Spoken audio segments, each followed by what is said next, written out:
Ya, pemirsa, mendengarkan musik di tengah-tengah kesibukan atau di kemacetan kota bukanlah menjadi pilihan utama hari-hari ini.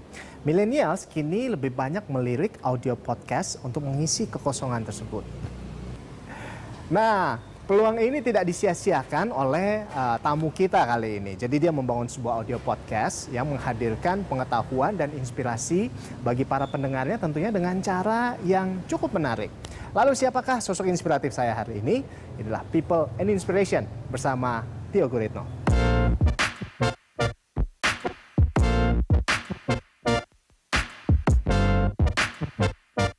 Inspirasi memang gampang-gampang susah. Bisa datang dari berbagai arah, ada yang secara tiba-tiba tanpa berpikir, tidak sedikit pula yang harus mencarinya lebih dulu. Namun, era teknologi digital saat ini rupanya benar-benar semakin memanjakan aktivitas manusia, termasuk dalam menemukan inspirasi. Berbagai cerita inspirasi kini mudah didapat hanya dengan sebuah aplikasi smartphone. Ya, inilah yang menjadi acuan Tio Guritno dan kawan-kawan membangun startup podcast yang diberi nama Inspigo atau Inspiration on the Go. Inspigo merupakan sebuah media berbentuk aplikasi yang menyediakan konten audio podcast. Konten yang disajikan Inspigo ini ada berbagai topik seputar skills dan knowledge yang bisa menginspirasi pendengarnya. Mana nih orangnya? Saya panggil dulu ya. Mas Tio. Hola, Mas Tio.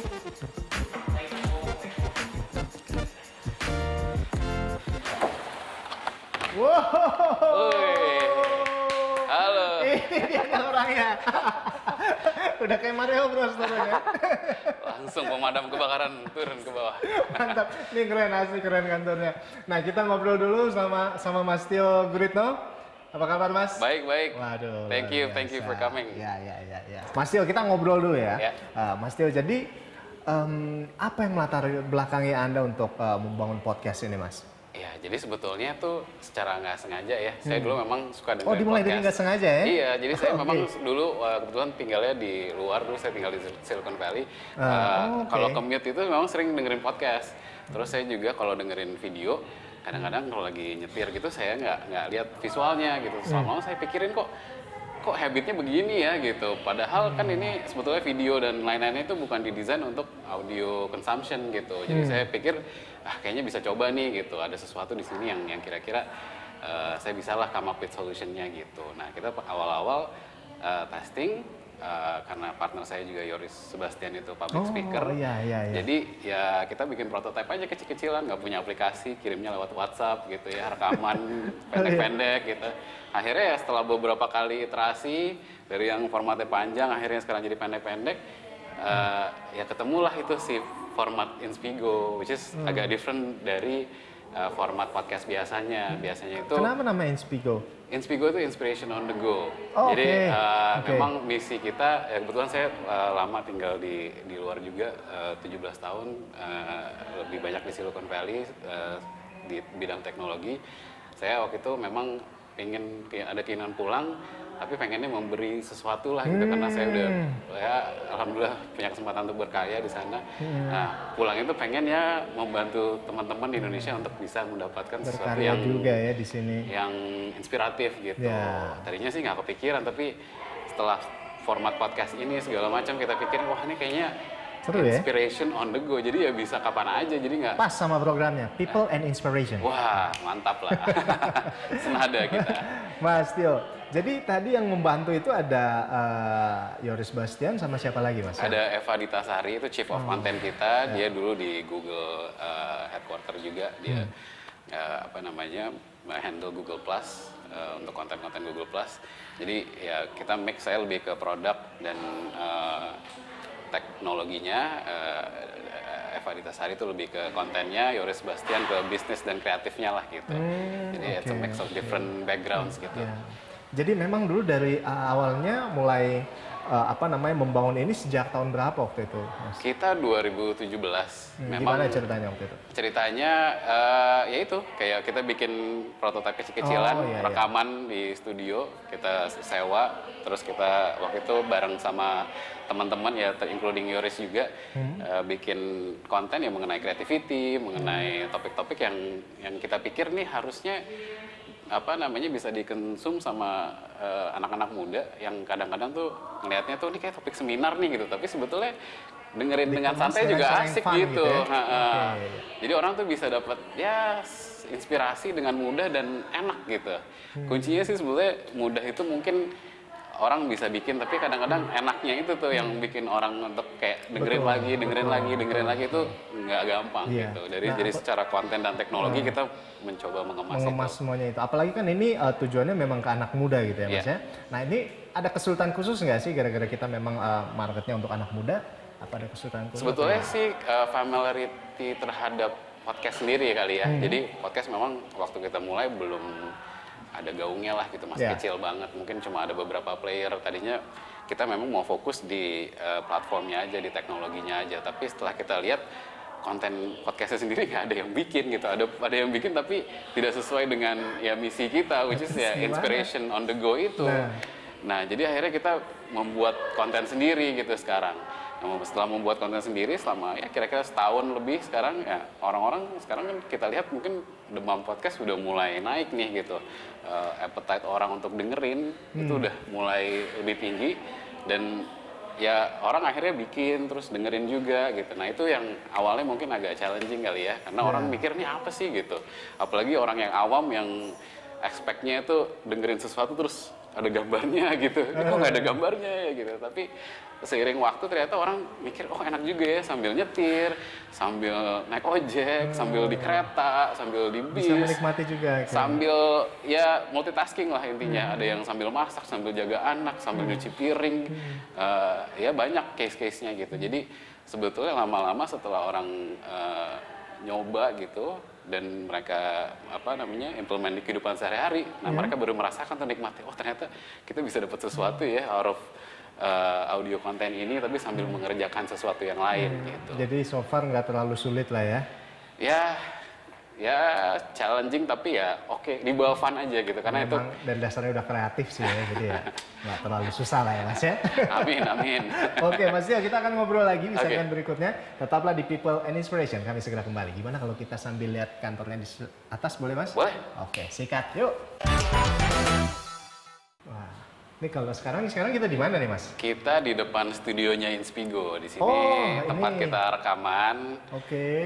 Jadi kita set beberapa mikrofon, gitu. Terus kita punya audio engineer juga yang udah ready di sini. Ini bisa rekaman berdua, modelnya talk show atau rame-rame juga bisa gitu.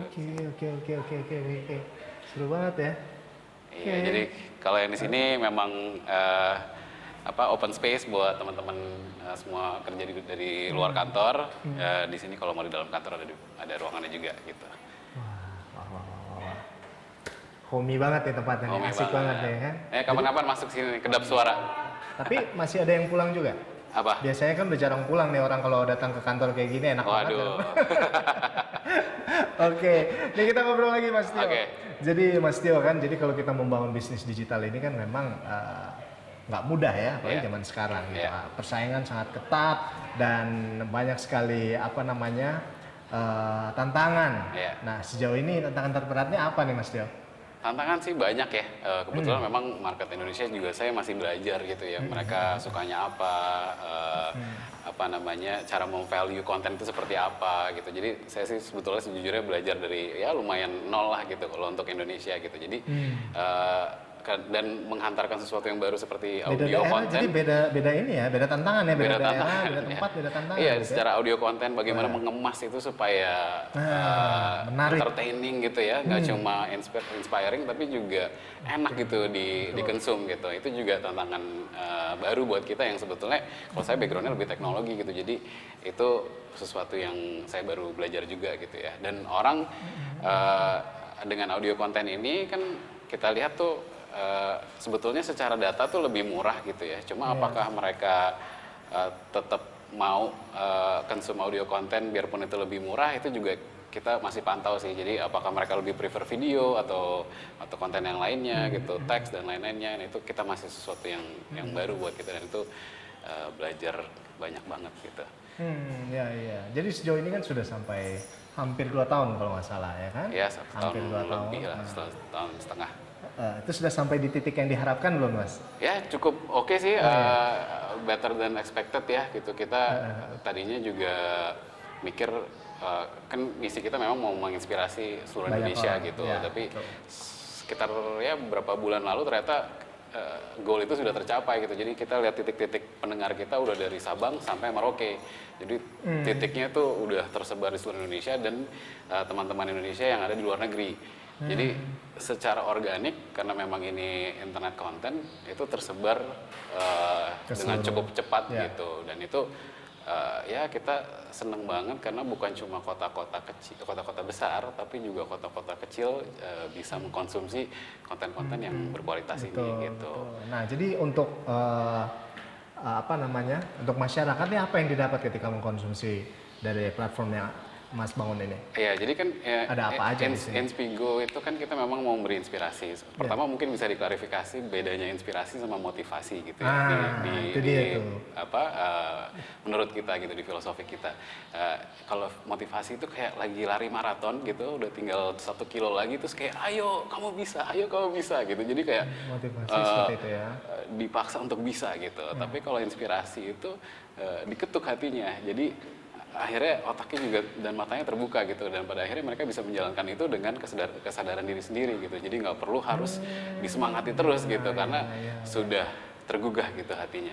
Nah itu yang kita coba hantarkan through platform kita. Jadi banyak cerita-cerita dari orang-orang yang sudah makan asam garam, ada yang sukses, ada yang gagal, ada yang punya cerita A, cerita B gitu. Jadi kita kumpulkan semua karena akhirnya itu bisa ya mengetuk hati para pendengar, sehingga orang-orang bisa tahu, oh kalau begitu begini ya gitu. Jadi kalau saya mau sukses, kalau resepnya dia itu harus begini. Oh kalau gini tuh ternyata dia orang ini nggak melihat kegagalan tuh sebagai sesuatu yang merugikan dia, malah justru kegagalan itu sebagai menguntungkan. gitu ya? Iya, justru sesuatu yang membangun diri dia. Berikan semangat gitu. Perspektif itu yang kadang-kadang kita nggak melihat di dunia nyata gitu. Kita taunya dari cerita gitu, dan value itu kita coba sebarkan ke seluruh Indonesia. Jadi jangan sampai ya baru gagal dikit terus baper gitu kan. Padahal orang-orang yang memang mau strive for excellence tuh ya nggak bisa, nggak gagal, pasti gagal gitu. Itu contohnya gitu. Jadi inilah nilai-nilai yang dibangun di sini, yang diberikan di sini, sehingga mendapatkan feedback atau testimoni yang seperti tadi diceritakan, itu yang sesuatu yang bisa dibilang money cannot buy gitu ya. Iya, kepuasan tersendiri gitu ya Mas ya. Iya.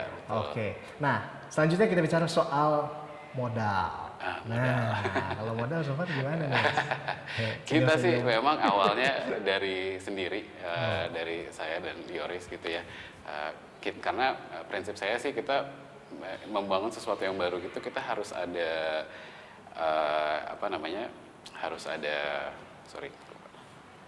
kita membuat sesuatu yang baru itu memang harus proven dulu gitu. Jadi harus memang ada hasilnya.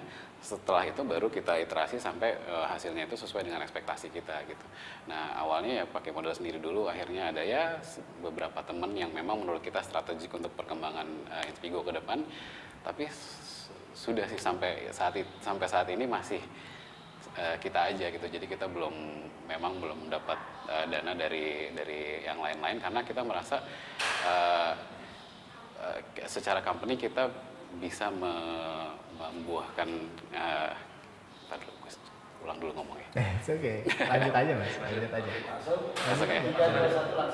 Oke, jadi karena perpaduan saya dan Yoris, saya lebih ke teknologi entrepreneur, Yoris itu lebih ke traditional entrepreneur, di mana dia care banget sama revenue gitu. Sedangkan kalau tech entrepreneur kita growth, kita harus fokus untuk gedein user. Nah balance ini yang sebetulnya menarik buat kita. Jadi kita nih Inspigo secara balance sheet udah positif gitu. Jadi secara keuangan kita cukup sehat gitu, tanpa menggunakan uang yang besar dari investor gitu. Jadi sebenarnya kuncinya yaitu sih gimana mencari monetization model di awal sehingga kita nggak yang terlalu bakar, tapi lebih balance sih antara revenue sama growth gitu. Siap, oke. Pemirsa, masih bersama dengan Mas Tio di sini, tetaplah di People and Inspiration. Kami segera kembali usai jeda berikut. Kita ke tempat lain nih, kayaknya seru nih Mas. Oke, sip. Oke, yuk, jalan. Kembali lagi di People and Inspiration pemirsa dan masih bersama dengan Mas Tio. Mas Tio, ya. Nah saya mau tanya dulu nih, jadi ada rencana untuk go internasional kah? Ya, bermacam bahasa? Berbagai macam bahasa ya. Jadi untuk saat ini memang fokusnya di Indonesia dulu karena memang misi kita mau menginspirasi bangsa Indonesia gitu. Justru kalau bahasa kita malah mau mencoba menambahkan local language bahasa gitu. Jadi bahasa daerah gitu. Panjang loh itu Indonesia masing-masing daerah ada iya, bahasa ada banyak, sendiri. ada 500 lebih kan gitu ya. Tapi kita mau mengangkat cerita-cerita local heroes dari berbagai macam tempat di seluruh Indonesia gitu. Mungkin di luar negeri juga ada orang Indonesia yang bisa kita angkat gitu dan dia punya bahasa tersendiri gitu. Jadi memang fokusnya di Indonesia dulu, malah justru kalau language kita pikirnya mungkin ngangkat bahasa-bahasa daerah ini through local heroes ini gitu. Jadi Anda juga kan sudah sekolah belasan tahun di luar negeri, di Silicon Valley, lalu juga balik kembali ke Indonesia, membangun sebuah platform yang menginspirasi banyak sekali millennials. Yeah. Kedepannya, apa nih impiannya nih? Jadi sekarang kita masih touching the service, masih baru mau mulai, Indonesia penduduknya banyak, kita bisa menginspirasi orang lebih banyak lagi, dan kita ya ingin nggak cuma Indonesia aja, nanti mudah-mudahan bisa menginspirasi banyak orang, nggak hanya di negara ini gitu. Tapi kalau untuk platform sendiri, kita memang sekarang kontennya itu banyak talk show, interview gitu ya. Nah kita mau membuat itu lebih variatif. Jadi ada gitu ya? audio drama, ada audio dokumenter, ada modelnya storytelling gitu. Jadi bermacam-macam format yang kita mau coba di Inspigo sehingga orang itu bisa mendapatkan inspirasi nggak cuma dari obrolan doang, tapi mungkin dari cerita, dari dongeng dan lain-lainnya gitu. Jadi ada banyak pilihan buat user ya? Iya, dan selain kita membuat kontennya lebih variatif, kita juga mau membuat kontennya lebih personalized, jadi lebih cocok dengan keinginan atau kesukaan user gitu. Jadi kalau memang misalnya saya sukanya dongeng, ya nanti saya kasih beberapa variasi dongeng gitu, atau saya suka mindfulness, konten yang memang membuat saya lebih tenang gitu, ya saya akan memberikan konten-konten yang lebih sesuai dengan keinginan user gitu. Jadi kita prinsipnya kalau memang itu lebih personalized, itu akan lebih impactful ke dalam si diri user itu gitu. Kalau lebih impactful, ya semoga manfaatnya lebih besar. Gitu. Amin. Amin. Siap. Keren banget Mas. Nah ini yang paling terakhir nih. Ya. Ini banyak anak-anak muda yang lagi nonton, yang melihat Mas Tio juga sebagai seorang inspirasi gitu ya. Nah lalu apa pesan Anda yang bisa Anda bagikan ke teman-teman yang lagi nonton sekarang? Mungkin ini, kalau saya sih prinsipnya saya mencoba membuat problem solving itu sebagai habit. Jadi saya gimana caranya setiap hari bisa memecahkan masalah kecil dari mulai di rumah sampai di kantor gitu. Nah, seiring saya mencoba membuat habit itu, ya inovasi-inovasi baru mulai keluar tuh gitu. Ide-ide baru, solusi-solusi baru mulai keluar gitu. Jadi sebetulnya kalau mau mulai gitu, nggak terlalu susah kok. Biasakan aja kita coba memecahkan masalah keseharian gitu. Kadang-kadang itu bisa menjadi menjadi sesuatu yang kita nggak pikir itu bisa menjadi bisnis gitu pada akhirnya gitu. Jadi ya nggak usah yang terlalu neko-neko menurut saya ya. Kadang-kadang hal-hal kecil gitu, oh ini kok ribet banget sih, gimana cara bikin simpelnya gitu. Nah itu bisa jadi inspirasi kita untuk membuat sesuatu ke depannya gitu. Keren. Gitu. Karena di Indonesia banyak banget problem kan, dan justru saya sih melihatnya bukan sebagai sesuatu kekurangan, malah justru kelebihan, karena sebagai entrepreneur itu sangat menggiurkan gitu, karena kita bisa memecahkan masalah yang kompleks dan cukup banyak gitu kalau di Indonesia gitu. Betul. Jadi ada tulisan, the way we see the problem is the problem, ya kan? Jadi kadang kita ngelihat masalah, nah cara pandang kita, perspektif kita tentang masalah itu justru kadang-kadang menjadi masalahnya sendiri. Nah, jadi bagaimana kita melihat masalah justru sebagai latihan atau sparring partner untuk mengasah kreativiti kita. Terima kasih banyak Mas Tio sudah menginspirasi hari ini. Maju terus. Terima kasih. Apa yang sedang dikerjakan. Amin. Untuk Indonesia yang lebih keren.